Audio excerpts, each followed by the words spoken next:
ya lo han estado practicando, es más o menos común. Curiosamente creo que los computólogos no es, para ellos no es tan común, ¿no? Para los físicos sí, para los matemáticos tampoco tanto, fíjate. Como herramienta estadística de descripción de datos es común para los físicos y biólogos, supongo que también para los geólogos, o bueno, científicos de la Tierra.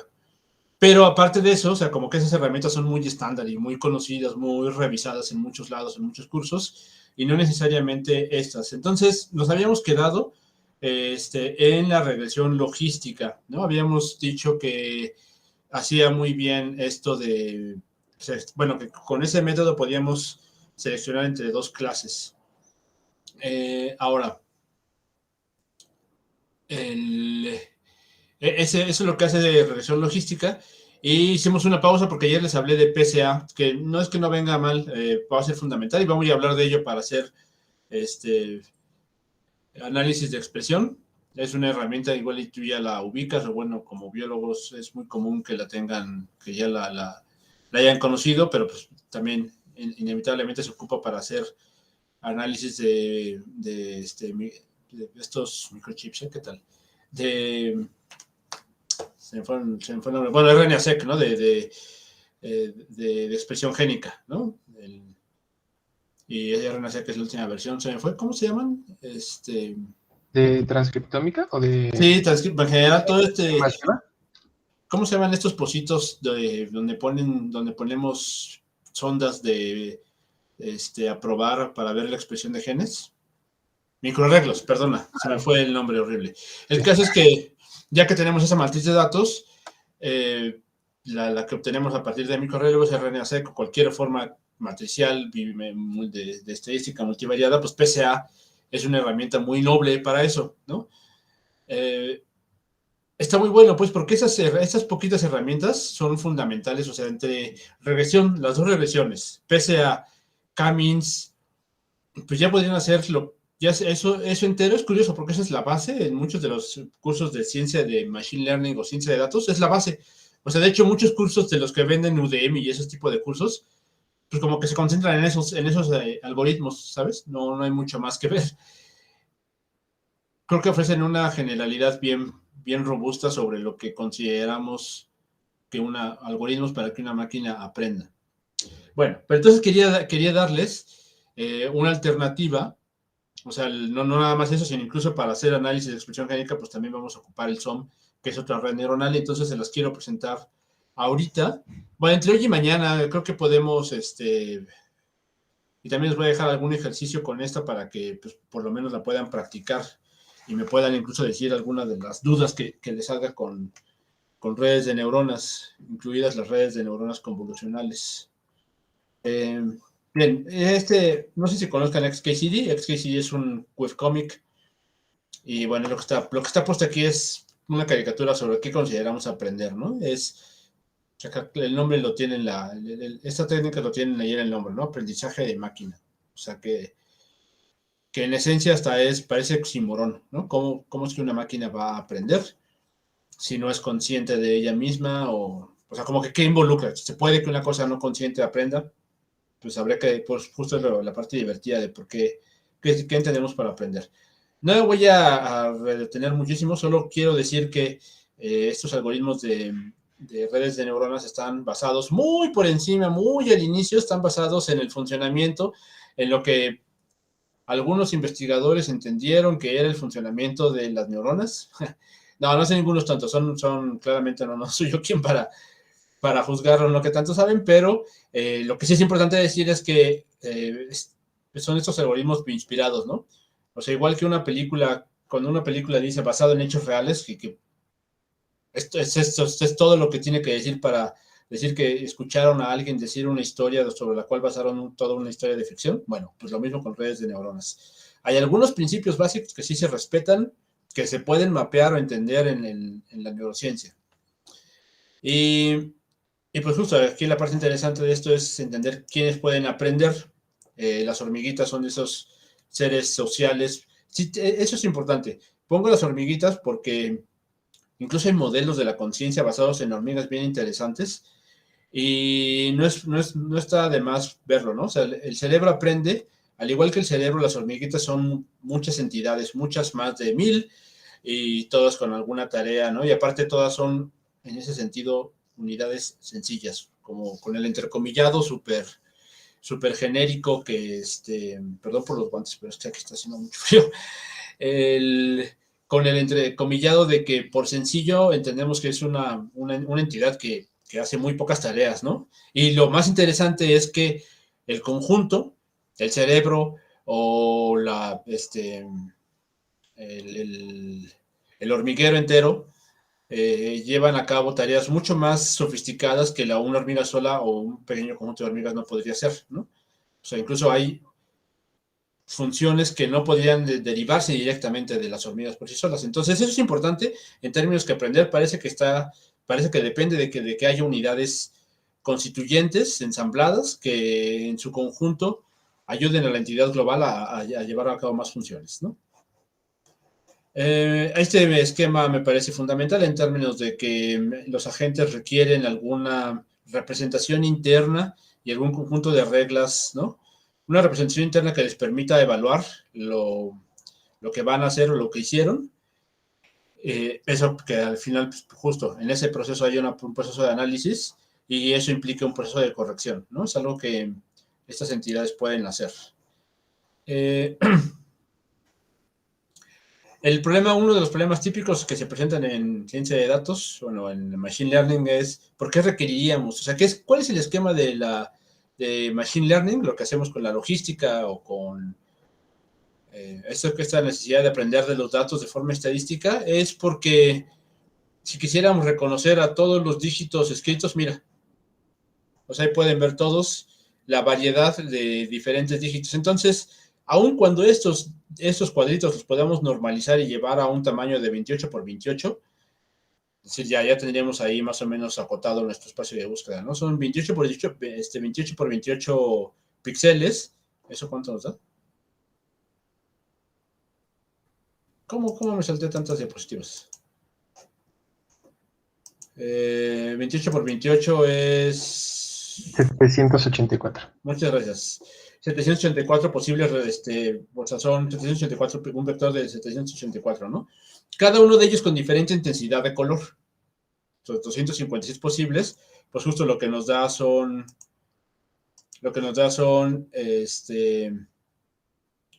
esta cantidad nuestro espacio de búsqueda es de este tamaño, ¿no? Son 2 millones, nada más para reconocer dígitos por separado. Entonces, y lo peor de todo es que la verdad es que parece redundante. Es decir, el problema sería tener que reconocer todos los seises. No solo voy a programar, o sea, alguien puede decir, bueno, pues programa, ¿cuántos seises podrá haber? 4, ¿no?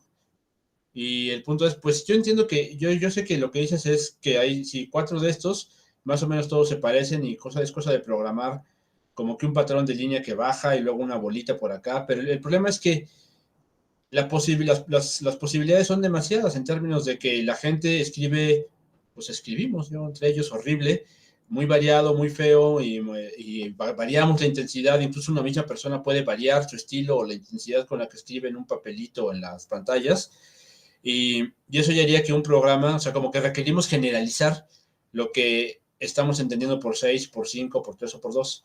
Lo que queremos con estas técnicas de aprendizaje estadístico, con la logística, con la regresión lineal, incluso con PCA, lo que nos podemos ayudar de ellos. Y con el perceptrón, con la red de neuronas, lo que queremos es detectar un patrón común a lo largo de todos estos números, abstraer, ¿no? El concepto de 0, de 1, de 2 o de 3, para decirle, bueno, no busques específicamente a todos los posibles 9 o todos los posibles ceros. Más bien, lo que sí te puedo decir es que todos los ceros se caracterizan por tener estos patrones. Y si la figura que te pongo lo cumple, entonces vamos a decir que es un 0. Eso es lo que queremos hacer con el aprendizaje estadístico. Y... bueno, este es el complemento del esquema que te ponía acá arriba, que es la programación. Eso suele ser la forma general de hacer programación, ¿no? Estudiar un problema, escribir reglas y luego lanzar el programa. El problema es que el programa diseñado, el problema es que con esto que te acabo de explicar, vamos a ocupar a los datos para abstraer las reglas y a partir de eso, pues generalizar, ¿no? Entonces Esa es la diferencia entre estos dos paradigmas. Han puesto como un paradigma distinto el aprendizaje estadístico en términos de que yo voy a programar un algoritmo general que va a ser estudiado en los datos y de aquí vamos a extraer reglas que son las que vamos a implementar. Eso es lo que queremos hacer, ¿no? Vamos a hacer mucho uso de la geometría, la verdad, de la prueba, sí, o sea, acá hay una necesidad muy marcada de decir que el aprendizaje de datos no es otra cosa que estadística aplicada. Yo difiero, no es exactamente así. Es fundamental saber estadística, pero no es simplemente otra forma de aplicarla, ¿no? O sea, hay aspectos que cambian respecto de la ocupación de la aplicación nada más de la estadística. Entonces creo que tiene que ver mucho con geometría, por ejemplo, ¿no? Poder sacar un vector director o de pasar un plano, de recordar cómo se hace un plano o un hiperplano para dividir el espacio en dos posibles partes y decir, bueno, si tu vector director apunta de un lado, entonces es un conjunto de datos, y si tu vector apunta para el otro, es otro conjunto de datos, ¿no? Bien, entonces a grandes rasgos eso es lo que queremos de los algoritmos de aprendizaje de datos. Y perdona que me pase, bueno, algo fundamental aquí, también lo vimos con la logística y con las relaciones que lo que queremos hacer es minimizar la distancia de los puntos en una recta, en el caso de la regresión, y en el caso de la logística lo que queríamos hacer era minimizar, optimizar, pasar la línea lo mejor que se pudiera entre dos posibles clases, para que de un lado estuvieran las clases, una sola clase y del otro la otra clase, ¿no? Este proceso de encontrar esa posible mejor línea que divide a nuestros dos grupos, o bien la línea que pasara entre los datos de mejor forma, o sea, la que minimizara el error, requiere de un proceso de optimización. Entonces, ese es el otro tipo de cosas que están muy metidas en el núcleo del aprendizaje estadístico. La optimización y particularmente la aplicación de sistemas dinámicos o de algoritmos de cómputo numérico. Entonces, en realidad más bien es una conjunción de cosas, o sea, inspiración de la biología, si quieres, que no es poca cosa, ¿eh? Hay muchos algoritmos que agarran procesos biológicos como inspiración. Las redes de neuronas lo tienen en el nombre, por ejemplo, los algoritmos genéticos también. Hay algoritmos por optimización por colonias de hormigas o de abejas, bueno, ¿no? Como que hay muchos hay una beta de inspiración a partir de la biología, considerando que el laboratorio más grande y el problema más general es pues, estar vivo y mantenerte vivo, a pesar del ruido de un depredador o de potencialmente el tiempo. De ahí se abstraen algoritmos y se ponen a prueba, o sea, se simplifican para combinarlos con un poquito de geometría, estadística y optimización numérica. Bien, ¿por qué es difícil aprender? Bueno, aquí hay unos ejemplos de lo complicado que puede ser, ¿no? Las superficies de error sobre las que se hacen pruebas. Pues fíjate, o sea, aquí la idea es mostrarles cómo yo lo que quiero encontrar, estas curvas, las curvas grises, son una representación de mi función de error, ¿no?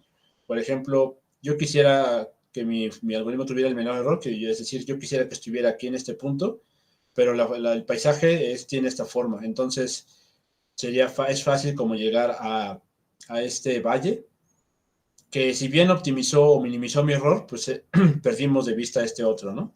Y hay varios esquemas que se muestran simplemente como un ejemplo de lo difícil que es optimizar. Bien, dentro de los algoritmos de aprendizaje hay varios, pero los más importantes serían la jerarquización o las categorías que podemos encontrar son el supervisado, que significa tener una serie de vectores. Significa tener una serie de vectores y su etiqueta asociada, ¿no? Es decir, ya sea como clasificación o con su valor de regresión. El punto es que al algoritmo le dices, mira, para este vector le corresponde esta salida, ¿no? Entonces es como aprender con maestro, pues, es la simplificación que se hace. Mientras que hay otros algoritmos que son no supervisados, Le decimos no supervisados en términos de que lo único que queremos de ellos es que se detecten clases, no, o sea, bajo algún criterio de agrupamiento, lo que tú esperas de salida de esos algoritmos es, mira, aquí hay todo un grupo de datos, aquí hay otro grupo de datos. Usualmente vas a encontrar que se hacen un apartado o una especialización, una revisión sobre, o se categoriza como distinto los algoritmos de aprendizaje por refuerzo, que son una forma de aprender particularmente interesante porque como que combinan, de entrada combinan estos dos paradigmas, el supervisado y el no supervisado, ¿no? Es decir, esto lo has visto mucho en videojuegos. Tú quieres que una inteligencia artificial, así ya suele decírsele así, ¿no? En el lenguaje popular. Quieres que una inteligencia artificial aprenda a jugar algo, entonces lo que requieres es alguna forma de penalización y alguna forma de modificación de tus reglas a partir de la penalización, ¿ok? Si sabes que sí hay un bien y un mal para ese algoritmo, entonces, pero no sabes cuáles, entonces lo que sucede es que va coevolucionando las reglas se van sofisticando conforme el entorno también va cambiando, ¿no? Igual y no es una coevolución como tú lo ubicas, pero en este sentido, como no sabemos cómo está cambiando el entorno, pues ahí estoy haciendo como aprovechando el punto para decir que el resto de tu entorno está sofisticándose y conforme ese se sofistica, tú vas evolucionando con él, ¿no? Bueno, ahí están una ejemplificación de las tareas de clasificación y de regresión, como ya las habíamos visto. Y perdón por saltarme algunos de estos, pero ya quisiera que viéramos un poquito de... No lo quería ver con mucho detalle, solo, bueno, tal vez esta diapositiva siempre me ha gustado en términos de ver... También pasa esto, ¿no? Las redes de neuronas tienen toda una mística alrededor. Y, bueno, aparte, bien ganada, pues, porque pues es de uso popular o es de conocimiento popular todo lo que pueden hacer, reconocer personas, hablar, ¿no? Bueno, cuánta cosa pueden hacer o sea, a veces ves que tu celular o una inteligencia artificial hace algo y alguien suele decir que es una red neuronal lo que está detrás. Bueno, sería bueno desmitificarlo un poco, simplemente para eso es esta diapositiva y pues como para tener simplemente un esquema, ¿no? Se hace mucho énfasis en la cantidad de neuronas. Aquí la única intención es mostrar que hay diferentes tareas y una cantidad de neuronas asociadas a estos organismos. La abeja, ¿no? Bueno, las moscas ya pueden volar. O sea, ya es suficiente con 10 a las 5 neuronas para poder manipular en 3D, ¿no? El mundo, para poder ubicarte en 3 dimensiones, cosa que no es nada fácil. Un comportamiento social ya sofisticado. Drosofilia no tiene comportamiento social, ¿verdad? No tiene. Bueno, es que no sé si el resto de especies de Drosophila, creo que sí hay unas que sí tienen comportamientos sociales.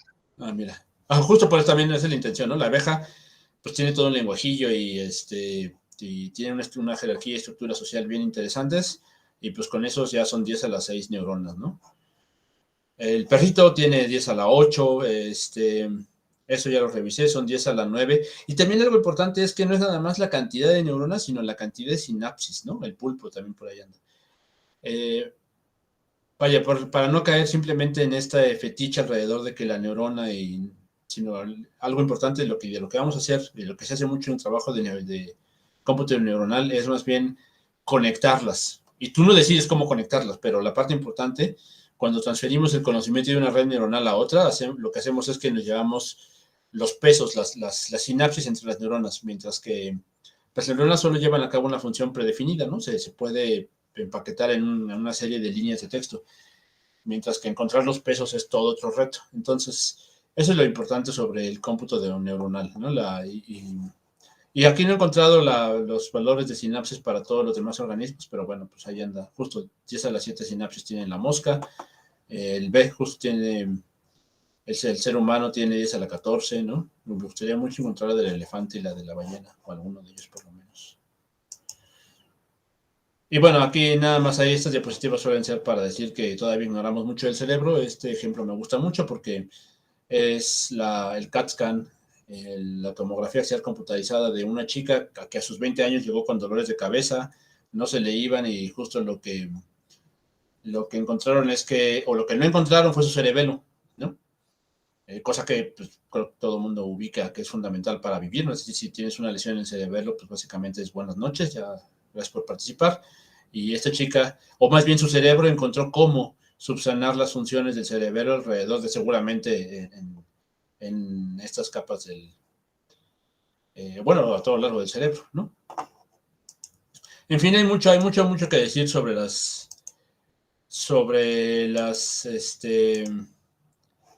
neuronas, pero no podemos detenernos mucho tiempo, solo es una pequeña introducción, en realidad que voy a dar seguramente en dos sesiones. Y fíjate, aquí lo que estamos haciendo es todo este proceso de neuronas, bien sofisticado, lo vamos a reducir a este modelo. A un modelo de esta es nuestra neurona artificial, que tiene dos partes, dos módulos.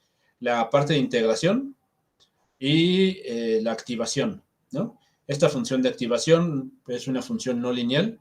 Podemos poner una lineal para ciertos casos muy específicos, pero para que haga algo más o menos interesante, lo que requerimos es que tenga una función de activación no lineal. Por no lineal, la que ya conocemos es la función escalón, ¿no? Después de cierto valor, tu función vale 1, antes valía 0. Después antes de eso vale 0, después de eso vale 1. La otra función no lineal, la vimos en el otro video, es la sigmoide, la tangente hiperbólica. Y no son las únicas, ¿no? No solo de las que tienen forma de S, sino también las redes neuronales, las funciones de activación como ReLU, que es el máximo entre 0 y X. Es decir, es una función que antes del 0 es el 0. Y después es la identidad. Tiene varios detalles, tiene su justificación matemática porque es así. Y eso, lo que estás viendo aquí, pues es precisamente el modelo del perceptrón con este. Perdona. Aparte de la neurona así, lo que también tenemos es una serie de pesos que van a ponderar las entradas a nuestro perceptrón. Este es nuestro modelo de perceptrón. Lo que vamos a hacer es aquí entrar un conjunto de ceros y unos que se van a ponderar por valores reales W1 a W3. Y una vez ponderados estas entradas por estos pesos, lo que vamos a hacer es sumarlos y una vez sumados, lo vamos a pasar por nuestra función de activación, ¿no? Entonces, si esta suma rebasa cierto umbral, se dispara un 1 y si no, pues se dispara un 0. La salida de esta red de este perceptrón es un 0. Una pregunta. Venga. Ahí, bueno, sí no me queda muy claro en este caso lo de los pesos. O sea, es como reciben el input y lo clasifican, ¿o qué hacen los pesos?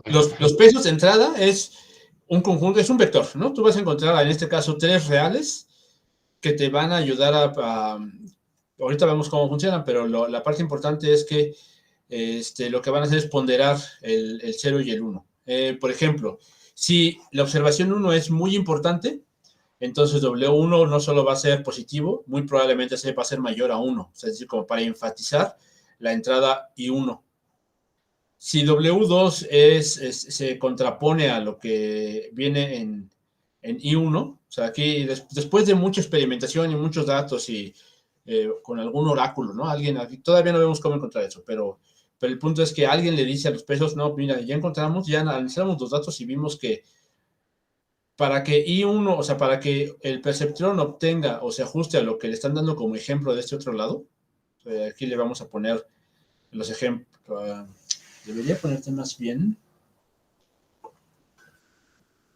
¿Qué te compartí? ¿Te compartí la pantalla? Espero que sí. Ahorita estoy viendo la presentación todavía. Es que sería muy bueno poderte escribir aquí unos datos. A ver, ¿cómo le hacemos de forma rápida? Puedes dejar de compartir ya ni modo. Y te voy a compartir compartir your entire screen y esta, compartir. Ok, se ve igual, pero... Ajá.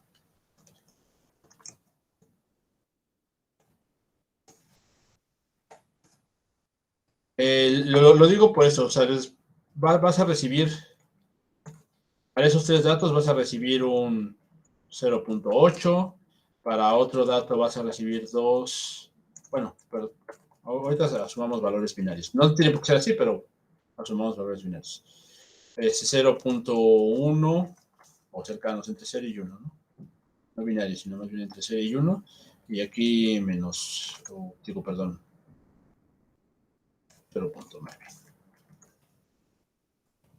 Y esto va a ser un 0.7. Y aquí va a ser 0, 1,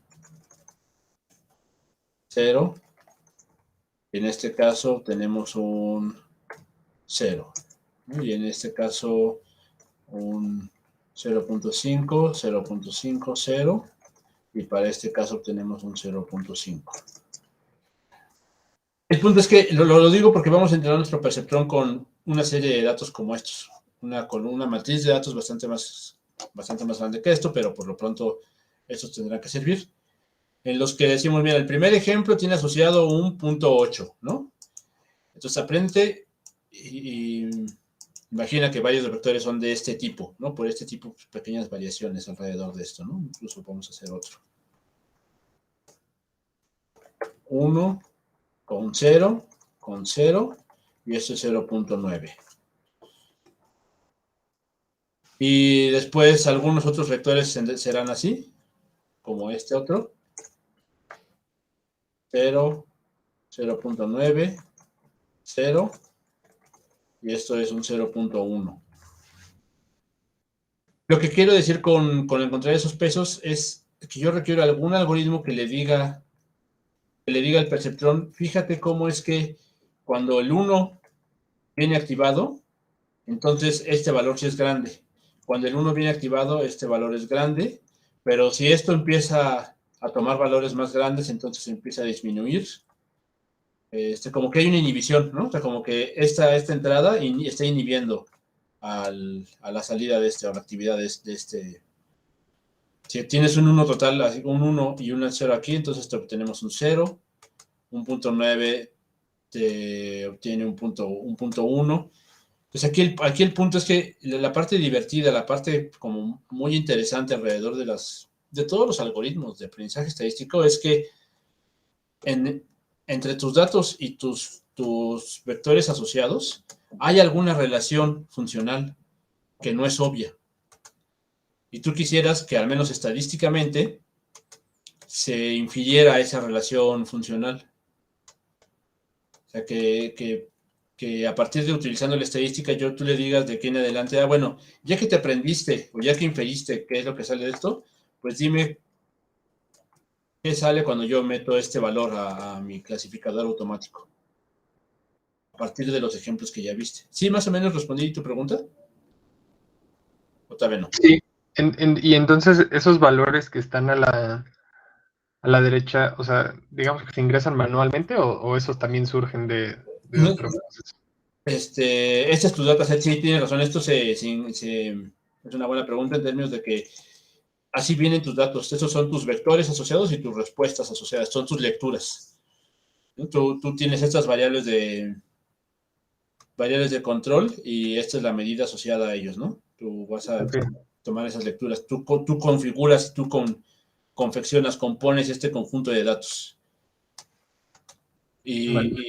¿no? O sea, en el caso de los ejemplos en el caso de los ejemplos de los dígitos tecleados, tu conjunto de datos son las imágenes. Tu conjunto de datos son las imágenes, es la 39 y eso estaba como por acá. Tu conjunto de datos son los vectores asociados, son estos cuadraditos de 28 por 28, con sus diferentes valores ya hechos vectores, con sus diferentes entradas. y su respuesta, el vector Y, que le dice qué tipo de vector es, este es el 0, el 0 como lo conoces en la computadora. Este también sería el 0, este sería el 3, el 4 como un número, ¿no? Como un número tecleado. Esa es la idea de estos. Entonces lo que tú quieres es, la idea de esto es, encuentra los pesos que le hagan, que le permitan a a esta función no lineal, que le permitan distinguir a todos los que son de una clase que se vayan para un lado y todos los que sean de la otra que se vayan para el otro lado. No es poca cosa, pues, ¿no? O sea, no se ve trivial, ¿no? Cómo hacerle. Lo que tú quieres con esto es facilitar la tarea a la función, a tu función, ¿cómo se llama? No lineal, a tu función escalón, a tu función lineal, que le permita distinguir. Mira, el W1 lo que vamos a hacer es multiplicar, hacerlo más grande, ¿no? Y el W2 lo vamos a hacer negativo para que el tiro literal vaya en sentido opuesto de lo que dice W1. Y W0, pues parece que eso es un valor que no importa, ¿no? Como el valor .8.10, pues parece no estar correlacionado con I3, entonces eso pues más bien es un valor que debería estar cercano a 0, porque no está haciendo nada. ¿Sí me explico más o menos? Sí. Ok. Entonces, eso es lo que, por ejemplo, en este caso, fíjate, lo que vamos a hacer con el perceptrón es, con estos pesos, el valor del umbral va a ser 1. Entonces, aquí vamos a meter un 1, es el cuadrado unitario, entonces lo que vamos a meter es el 0, 0, 1, 0, 0, 1 y 1, 1. Y cada uno de esos vectores lo vamos a multiplicar por .7 y .7. Entonces, lo que sucede cuando multiplicas .7, vamos a hacerlo acá, en 0.7 por 0. Bueno, vamos a ponerlo así, ¿no? Es el 0,0 por el .7, .7. Esto es igual a 0, ¿no? Ahí no hubo como mucho. Aquí tomen en cuenta que el valor del umbral es 1. Entonces, lo voy a poner arriba para no ser como muy confuso esto. Threshold es 1. Entonces, la suma de esto nos da 0. 0 es mayor o igual que 1. Pues no. Entonces, disparamos un 0. En el caso del 1,0,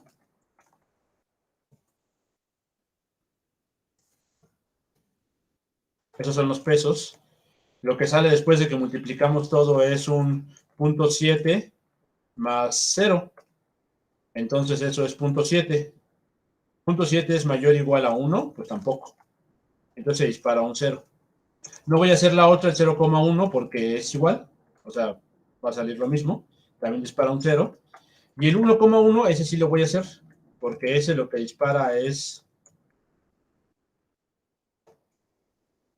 Lo que dispara es 0.7 más 0.7.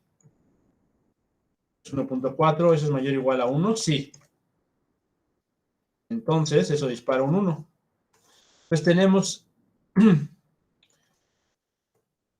que para este conjunto de valores, podemos hacer esta función, la función que corresponde al 0, 0, 0, 0, 0, 1, 0, 0, 1, perdona, 0 y 1, 1, 1.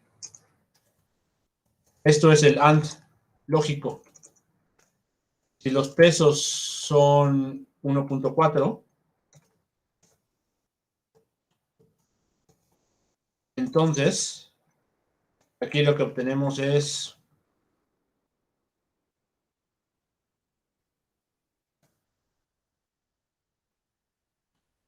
0, 0, pues 0 por cualquier cosa va a ser, entonces eso no va a pasar nada. Pero el 0,1, ese va a ser multiplicado por 1.4, 1.4 sí es mayor que 1, entonces esto va a disparar un 1. El 1, el mismo caso, Y pues si uno lo rebasó, otra cantidad positiva del mismo orden, pues también lo va a rebasar. Entonces esto es el OR. Eso está maravilloso porque son dos funciones lógicas con las que podemos componer más funciones lógicas. Bueno, puede ser por el NOT, pero ese se implementa directamente. Esa es la belleza alrededor del perceptrón, que lo que estamos haciendo es implementar funciones lógicas y aparte las podemos asociar al plano. O sea, ya no es nada más que el 1-1 dispare uno, sino que hay una región cercana del 1-1 que va a disparar unos. Esto me permite tener cierta tolerancia, resiliencia, ¿no?, al ruido. El problema es que el XOR es una función que no se puede separar, entonces para eso implementamos esta red. Si quieres, esta la vemos mañana, nada más quisiera que te fueras con esta reflexión. Lo que estamos haciendo con el perceptrón es este modelo, lo que está inspirado en el funcionamiento de la neurona, en sentido de que estas son las dendritas, ¿no? Estas conexiones serían los pesos sinápticos, o sea, la sinapsis entre dos neuronas, y los pesos los tenemos que encontrar, pero lo que están haciendo es decir a qué neurona le vas a hacer caso, a qué neurona vas a ignorar, o vas a ir en sentido opuesto de lo que diga. Eso es importante. Y una vez que hayas hecho esa ponderación, todo se reduce. Esta neurona lo que va a hacer es reducir esa suma, esa ponderación, y va a decir, entonces dispara un 1 o dispara un 0 dependiendo de que se rebase cierto umbral. Aquí todo el punto es, bueno, ¿y cómo encuentro esos umbrales para otras funciones más complicadas, ¿no? Para detectar imágenes, por ejemplo. No lo vamos a hacer, nada más les voy a decir cómo se hace en general, pero la parte divertida es que vamos a llegar, o sea, les voy a mostrar que una red neuronal lo que hace internamente es dividir su problema en pequeñas secciones para después componer el resultado y decir, a esta región le corresponde un 1 y a estas otras les corresponde un 0. Y les voy a mostrar cómo implementar una red neuronal para clasificar vectores. ¿Ok? Sí, suena muy chido. Bueno, sí, creo que les puede ayudar. Y seguramente tienen alguna intención de utilizar estos algoritmos en sus proyectos, entonces me interesa que lo vean de una vez, si no, va a pasar más tiempo y no lo van a poder implementar. Sí, gracias. Órale. Bueno, Samuel, dejo de presentar y dejo de grabar.